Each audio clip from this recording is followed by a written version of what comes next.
और कहाँ से आए हैं आप लोग? हमारा नाम राजेश कुमार है। हम लोग एनएचएम से आए हैं, संयुक्त एनएचएम कर्मचारी संघ से आए हैं। और हम लोगों की जो प्रमुख मांगे हैं आपके माध्यम से हम लोग बताना चाहते हैं कि हम लोग विगत 20 वर्षों से कार्य कर रहे हैं, लेकिन ना तो हम लोगों के लिए बीमा कवरेज है, ना कैशलेस इलाज की सुविधा है, ना ही हमारे लिए कोई जो ईपीएफ कटता है वो है।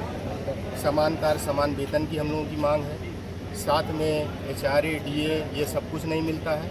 हम लोग विषम परिस्थितियों में काम करते हैं, जैसे कि हम लोगों ने कोरोना काल में हमारे बहुत सारे साथियों को खोया है। उसके बावजूद उनके परिवार आज भी बेसहारा और निराश्रित हैं, उनके लिए कोई व्यवस्था नहीं हुई है।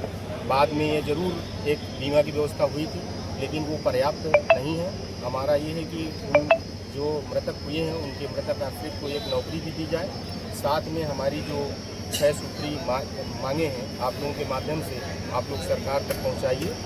और इसके तहत हम लोगों का ये है, सबसे पहली मांग ये है कि हम लोगों का समान कार्य समान वेतन दिया जाए। यदि हमसे कार्य बराबर लिया जा रहा है, हम जितना कार्य परमानेंट लोग कर रहे हैं उससे ज़्यादा हम लोगों से काम लिया जा रहा है। शोषण लेकिन हम लोगों का लगातार हो रहा है, तो इसको बंद किया जाए। यदि हम कार्य सबके बराबर कर रहे हैं तो उसका दाम भी हमें उतना दिया जाए। साथ ही हमें अन्य सुविधाएँ जैसे ईपीएफ का लाभ है, हाउस रेंट का लाभ है, और जो कैशलेस इलाज की सुविधा है, बहुत सारी महिलाएं उनके स्थानांतरण है, स्वास्थ्य बीमा है, ये सारे लाभ हमको माननीय मुख्यमंत्री जी को पत्र के माध्यम से हम लोग आज घोषित कर रहे हैं। हम लोग उम्मीद करते हैं कि महाराज जी हम लोग की बातों को सुनेंगे और निश्चित रूप से हमारे साथ न्याय करेंगे। धन्यवाद। क्या नाम भैया आपका और कहाँ से आए हैं आप लोग? रवि साहू नाम है मेरा, जिला अध्यक्ष हूँ भारतीय मजदूर संघ बांदा। हमारा मुख्य उद्देश्य है कर्मचारियों को का हनन रोकना, उत्पीड़न बंद कराना। और जो भी कर्मचारी कार्य कर रहा है, जैसा कि भाई साहब ने बताया कि हमारा ईपीएफ है, समान वेतन नहीं है, ये सब इनको सरकार से मांग कर रहे हैं कि इन सबको लागू होना चाहिए। अन्य क्षेत्रों में जैसे रोडवेज कर्मचारी है, उनके साथ वही चीज़ हो रही है, समान वेतन समान कार्य नहीं है, वो काम अधिक लिया जा रहा है, वेतन कम दिया जा रहा है। अन्य क्षेत्रों में उनका अधिकारियों द्वारा जो उत्पीड़न हो रहा है तो थोड़ा निंदनीय है। इस पर सरकार आपके माध्यम से सरकार का ध्यान आकर्षण करेंगे कि इस पर अधिकारियों पर थोड़ा सा लगाम लगाई जाए, ताकि इन लोगों का शोषण ना हो सके। अन्य क्षेत्र में जैसे अटल आवासीय विद्यालयों में भी संविदा और आउटसोर्सिंग कार्य कर रहे हैं, उनसे लगभग 16 से 18 घंटे काम लिया जा रहा है और वेतन उनका 13,000 से 10,000 रुपये दिया जा रहा है। ये थोड़ा सा निंदनीय है और ये अच्छा नहीं है, इसलिए सरकार इस पर भी विचार करे।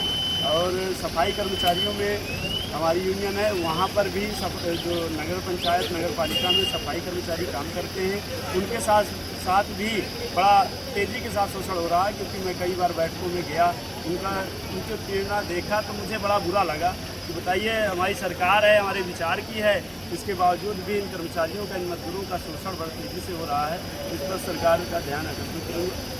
और अन्य क्षेत्रों में कहीं भी मजदूर है, उनका पत्रकार साथियों की सुरक्षा के लिए बात आती है, तो पत्रकारों की सुरक्षा में भी सरकार का ध्यान आकर्षण करूँगा। क्योंकि हर जगह हम देख रहे हैं कि पत्रकारों के साथ बदतमीजी, उनके साथ अभद्रता कर रहे हैं अधिकारी। उस पर वही अधिकारी कर रहे हैं जो मनमानी कर रहे हैं या भ्रष्टाचार पे लिप्त हैं, अच्छा अधिकारी नहीं कर रहा।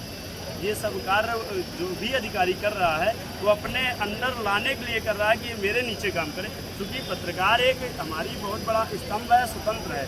ऐसी कड़ी पे पत्रकारों के ऊपर दबाव करना ये अधिकारियों की मनमानी होती है, यही बात है। और हमारी 22 सूत्री मांगे हैं, उन मांगों पर शासन से अनुरोध है कि उन मांगों पर विचार करके उनको लागू करने को